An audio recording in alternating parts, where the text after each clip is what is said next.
नमस्कार प्रणाम भैया लोग, हम प्रेम सागर JBR स्टूडियो की तरफ से रउआ लोगन के हाथ जोड़ के नमस्कार करत बानी। और ये हमार एगो नया गीत रउआ लोगन के बीच में जा रहल बा। हमके आशा ना पूरा विश्वास बा कि रउआ लोगन की जरूर पसंद आई। तो भैया एगो देवर अपने भौजाई से कैसे कहत बा और कौनो भाव में कहत बा, प्लीज सुनी जाए। ए भौजी तनी मुस्काइदा, ए भौजी तनी मुस्काइदा, देवता खुश होई जाई है। ए भौजी तनी मुस्काइदा, देवता खुश होई जाई है। खुश होई जाई है देवता, खुश होई जाई है। खुश होई जाई है देवता, खुश होई जाई है। एक बेरी बहिया में आई जा भौजी, एक बेरी बहिया में आई जा, देवता खुश होई जाइए। ए भौजी तनी मुस्काइदा, देवता खुश होई जाइए।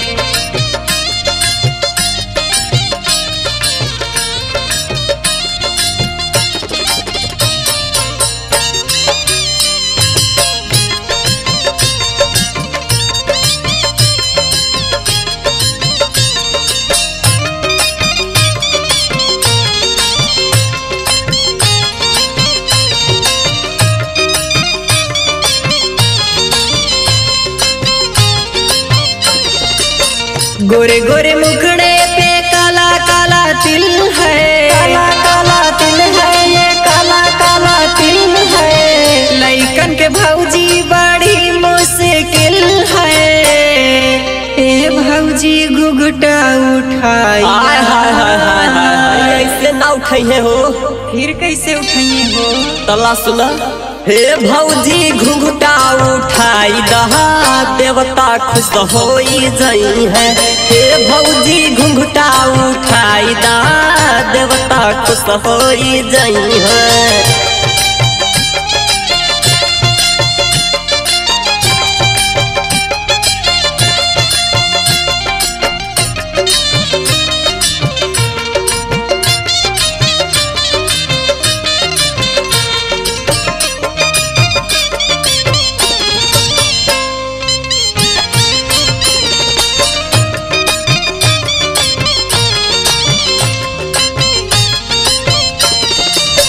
चढ़ली जवनिया में बड़ा तरसावेलू, बड़ा तरसावेलू, बड़ा तरसावेलू। हमरा के भौजी ना कबहू चिखावेलू। ए भौजी हमके चिखाई दा। अरे भौजी चिखाई दा न हो, एक बेरी हमके चिखाई दहा, देवता खुश होई जाई है। हे भौजी तनी मुस्काई दा, देवता खुश होई जाई है।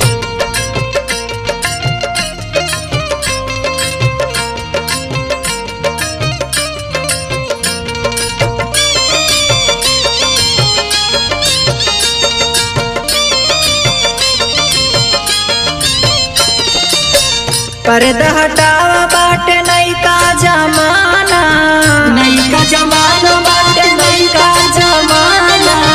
एक नजर में हुई है साधे दीवाना। एक बेरी ट्रेलर दिखाई दा। अरे दिखाई दा ना भौजी, अरे एक बेरी ट्रेलर दिखाई दहा, देवता खुश होई जाई है। एक बेरी ट्रेलर दिखाई दा, देवता खुश होई जाई है।